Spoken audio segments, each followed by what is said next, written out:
আসসালামু আলাইকুম। Web designing basic কোর্সে সবাইকে আবারও স্বাগত জানাচ্ছি। আমি ধ্রুব। আজ আমরা নেভিগেশন বার তৈরি করা শিখব, যেটা আসলে আমরা মেনু হিসেবে চিনি, বিভিন্ন ওয়েবসাইটে দেখা যায় এগুলোকে। সো আজ এগুলোই দেখব কিভাবে তৈরি করতে হয়।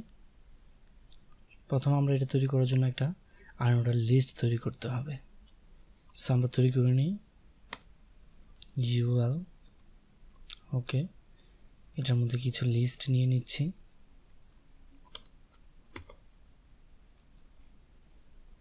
ওকে, যেহেতু আমরা মেনুগুলোতে ক্লিক করার সাথে সাথে আমরা আরেকটা পেজে চলে যাই, অন্য একটা লিঙ্কে চলে যাই। সো তার মানে হচ্ছে এটাতে কোনো একটা অ্যাঙ্কর ট্যাগ আছে অবশ্যই, এবং কার্সরটা নেওয়ার সাথে সাথে আমাদের কার্সর পয়েন্টও চেঞ্জ হয়ে যায়। সো এখানে আমাদের একটা অ্যাঙ্কর ট্যাগ ইউজ করতে হবে। সো আমরা ট্যাগটা ইউজ করছি। এটার মধ্যে এখন যেহেতু আমরা কোনো লিঙ্ক দিচ্ছি না, সো জাস্ট হ্যাশ দিয়ে রাখবো এখানে লিঙ্কটার জায়গায়। এবার আমরা দিয়ে দেবো মেনুর প্রথম নামটা, হোম দিয়ে দিলাম। সেম আরও তিনটা তৈরি করে নিই। আমি তো তৃতীয়টার নাম দিচ্ছি suppose contact.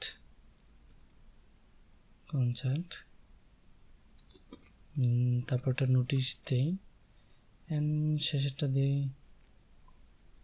About. Okay, suppose এগুলোই থাক।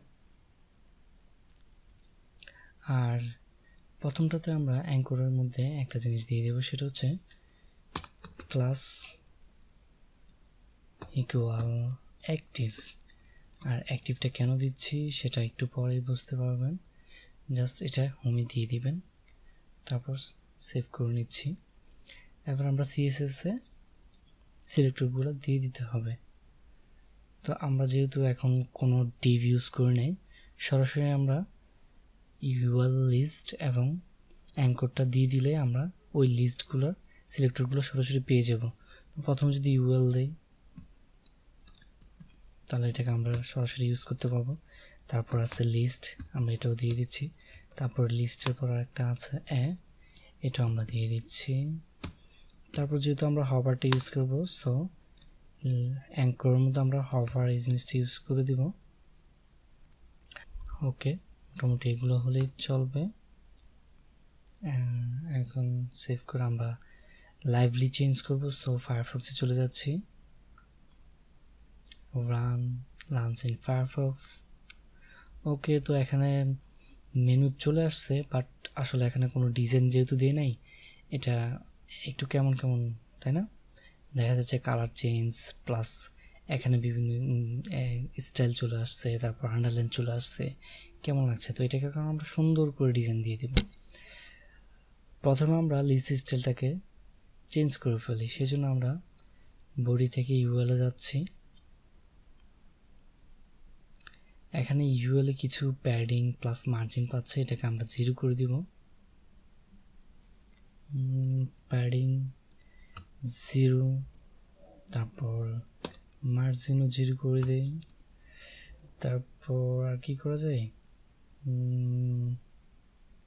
ওকে, লিস্ট স্টাইলটা বাদ দিয়ে দিই, লিস্ট স্টাইল নান। ওকে, এবার এটার একটা নির্দিষ্ট উইডথ দিয়ে দিই, উইথ সাপোজ 200 পিক্সেল। ওকে, তারপর হাইটও দিয়ে দিই 250 পিক্সেল। তারপর এটা একটা ব্যাকগ্রাউন্ড দিয়ে দিই,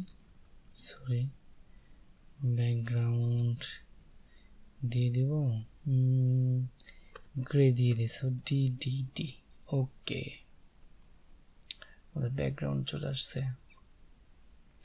আচ্ছা, আপাতত ইউএলটা কপি করে নিই।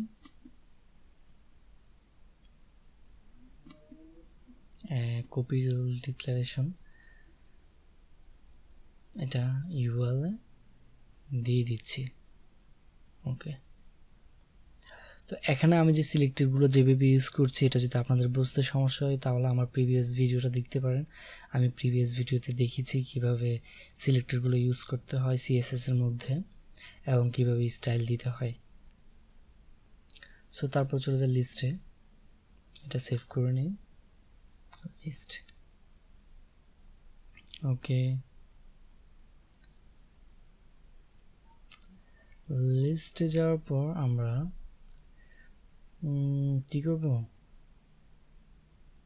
আচ্ছা, লিস্টের কাজটা পরে করছি, আগে লিস্টের পর যে অ্যাঙ্কর ট্যাগ আছে সেটাতে কাজ করি। ওকে, লিস্ট প্লাস অ্যাঙ্কর।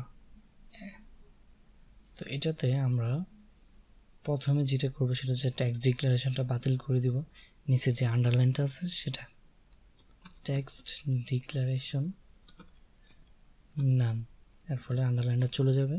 তারপর কালারটা চেঞ্জ করে দিই, কালার ব্ল্যাক করে দিই। ওকে, চলে আসছে। তারপর আমরা এখানে প্যাডিং ইউজ করব, যেহেতু এগুলো লেগে আছে। প্যাডিং প্রথম আমরা দিচ্ছি 5 পিক্সেল, তারপর আবার 5 পিক্সেল দিচ্ছি, চেঞ্জ করে ফেলবো। আচ্ছা, তো এটাতে একটু বাড়িয়ে দিই। ওকে, তারপর এটাকে একটু নামিয়ে দিই, বড় করে দিই, 16 পিক্সেল। ওকে, পরেরটাতে কত দিলাম, একটু বাড়াই, 20 পিক্সেল করে দিই। তারপর এটাতে, এটা তো বাড়ছে না প্যাডিংটা, কিন্তু বাড়ার কথা। আচ্ছা, আরেকটা দিই, দেখি 5 পিক্সেল, বাড়ছে না কেন, বাড়ার তো কথা। ওকে, তারপর এটাতে একটা ব্যাকগ্রাউন্ড দিয়ে দিই আমরা। আচ্ছা, এখানে দিব না, আমরা হভারে দিব, আমরা হভারটা ইউজ করছিলাম না, ওইটাতে দিব। ওকে, আর এখানে একটা জিনিস করবো, সেটা হচ্ছে ডিসপ্লেটা আমরা ব্লক করে দেব। আর ডিসপ্লে ব্লক কেন করছি দেখাচ্ছি। আচ্ছা, দেখানোর আগে বলি, আমরা যখন কার্সরটা নিচ্ছি তখন একমাত্র লেখার উপরে না নেওয়া পর্যন্ত কার্সরটা চেঞ্জ হচ্ছে না, কিন্তু ডিসপ্লেটা ব্লক করার পরে আমাদের লেখার যে এরিয়াটা সম্পূর্ণ এরিয়াটাই ব্লক হয়ে যাবে এবং আমাদের কার্সরটা চেঞ্জ হয়ে যাবে। সো আমি ব্লক করে দিচ্ছি, তারপর দেখাচ্ছি ব্লক। ওকে, আচ্ছা, এটা না করাতে মনে হয় আগে প্যাডিংটা চেঞ্জ হয় নাই, এবার প্যাডিংটা ঠিক করে দিই। ওকে, ওকে, আচ্ছা, হয়ে গেছে। এটা 10 করে দিলাম, এটা 20। ওকে, এবার আমরা যদি কার্সরটা নিই তাহলে দেখা যাচ্ছে কার্সরটা যেখানে নিচ্ছে না কেন কার্সরটা চেঞ্জ হয়ে যাচ্ছে, তাই না? ওকে, এবার এটাকে আমরা কপি করে আবার দিয়ে দিচ্ছি এইটাতে। ওকে, কন্ট্রোল-V, সেভ। এবার হভার নিয়ে কাজ করি। হভার আমরা ব্যাকগ্রাউন্ড দিয়ে দিব, আমাদের কার্সরটা যখন যাবে তখন কালারটা চেঞ্জ হয়ে যাবে, আমাদের ব্যাকগ্রাউন্ডটা চেঞ্জ হয়ে যাবে। সো প্রথমে ব্যাকগ্রাউন্ড দিই। ওকে, ব্যাকগ্রাউন্ড কি হবে, একটু গ্রে থেকে ব্ল্যাক হয়ে যাবে। সো ব্ল্যাক করে দিই। সো যেহেতু ব্ল্যাক করছি তো টেক্সট কালারটা তো ব্ল্যাক, তাহলে তো টেক্সটটা দেখা যাবে না। সো টেক্সটের কালারটা চেঞ্জ করে দিই, সরি, কালার হোয়াইট করে দিই। ওকে, কন্ট্রোল-S, সেভ। এবার যদি এটাকে রান করে তাহলে কি হয় দেখি, কার্সরটা নেওয়ার সাথে সাথে ব্ল্যাক হয়ে যাচ্ছে। ওকে, কিন্তু এখন আমরা একটা জিনিস লক্ষ্য করবো, আমরা যখন কোনো ওয়েবসাইটে যাই কোনো একটা মেনু অটোমেটিকলি কালার হয়ে থাকে, আমরা যে মেনুতে ক্লিক করি সেই মেনুটা কালার হয়ে থাকে। সো এটাকে বলে মূলত অ্যাক্টিভ। আমি যে প্রথমে অ্যাক্টিভ দিয়েছিলাম তো সেটাই হচ্ছে অ্যাক্টিভ। এখন আমরা অ্যাক্টিভ নিয়ে কাজ করব। তো অ্যাক্টিভ আমরা একটা ক্লাস নিয়েছিলাম, সো এখানে আমরা অ্যাক্টিভ ক্লাসটা দিয়ে দিই। এলআই অ্যাঙ্করের মধ্যে আমরা ডট অ্যাক্টিভ ক্লাসটা নিয়েছিলাম, অ্যাক্টিভ। ওকে, এবার এটাতে আমরা একটা নির্দিষ্ট কালার দিব অ্যাক্টিভ, তাহলে এটাতে একটা নির্দিষ্ট কালার চলে আসবে অ্যাক্টিভটাতে। ব্যাকগ্রাউন্ড এটাতে দিচ্ছি আমরা কী দিব, রেড দিয়ে দিচ্ছি। হ্যাঁ, সেভ। দেখি আবার পাই কি না অ্যাক্টিভটাতে কালার, পাচ্ছে না। আমার এখানে ভুল হয়েছে মেবি, এখানে অ্যাক্টিভটাকে আলাদাভাবে করে দিই, যেহেতু এটা আলাদা একটা ক্লাস দিয়েছি। সো ডট অ্যাক্টিভ দিয়ে দিই। ওকে, আচ্ছা এখন তো আমি রেড স্পেলিংটাই ভুল করে ফেলছি, তাই কি রেড। ওকে, তাহলে সেভ আবার যাই। এই তো পেয়ে গেছে। তো এখানে আরেকটা জিনিস হচ্ছে, সেটা হচ্ছে এখানে অ্যাক্টিভ কালার হয়েছে ঠিকই, বাট আমি যখন কার্সরটা নিচ্ছি তখন অ্যাক্টিভের কালারটাও চেঞ্জ হয়ে যাচ্ছে। কিন্তু আমি চাই এখন যে অ্যাক্টিভের কালারটা যেন চেঞ্জ না হয় কার্সর নেওয়ার সাথে, বাকি সবগুলো চেঞ্জ হবে কিন্তু অ্যাক্টিভের কালারটা চেঞ্জ হবে না। সেই জন্য আমাদের কী করতে হবে, সেটা হচ্ছে এই যে হভার লিখছি সেখানে ইন্ডিকেট করে দিতে হবে যে অ্যাক্টিভের কালারটা যেন চেঞ্জ না হয়। সেটা আমরা লিখবো এখানে not then active dot active, এটা দিয়ে দিব এভাবে ব্র্যাকেটের মধ্যে। এবার যদি সেভ করি এবং এটাতে রান করাই, তারপর যদি আমরা কার্সরটা নেই তাহলে দেখবো আমাদের কালারটা চেঞ্জ হচ্ছে না। ওকে ওকে, তো মোটামুটি আমরা সিম্পলি মেনু কিভাবে তৈরি করতে হয় সেটা দেখিয়ে নিলাম। তার পরবর্তীতে আমি আরও অ্যাডভান্স দেখাবো, আরও কত কীভাবে সুন্দর করা যায় মেনুগুলোকে পারফেক্টলি ওয়েব ডিজাইনের জন্য তৈরি করা, সেগুলো দেখাবো। আজকে ছোটোভাবে দেখিয়েছি। আবার বাটন, বিভিন্ন বুটি স্টাফ, কীভাবে ফর্ম, বিভিন্ন ধরনের স্টাইলিশের সিএসএস দিয়ে যেগুলো তৈরি করতে সবগুলো ধাপে ধাপে ভিডিওতে দেখাবো।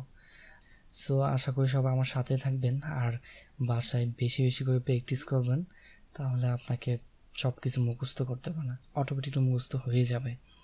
হয়তো এখন অনেকের কঠিন হতে মনে হতে পারে, বাট যখন 2-3 বার এগুলো করবেন, বারবার করবেন, তখন দেখবেন আপনার কাছে খুব সহজ মনে হবে এগুলো। আর আপনাদের যদি তারপর আমার কাছে কোনো প্রশ্ন থাকে আমাকে অবশ্যই কমেন্ট করে জানাবেন, আমি উত্তর দেবো, দিতে চেষ্টা করব। সো সবাই ভালো থাকবেন, আজ এই পর্যন্তই, আল্লাহ হাফেজ। আপনি যদি এখনও আমার চ্যানেলকে সাবস্ক্রাইব না করে থাকেন তাহলে এখনই সাবস্ক্রাইব বাটনে ক্লিক করুন এবং তার পাশে আসা বেল আইকনটিতে ক্লিক করুন, যাতে করে আমার নতুন ভিডিও আসার সাথে সাথে আপনার নোটিফিকেশনে চলে যায়। Thank you.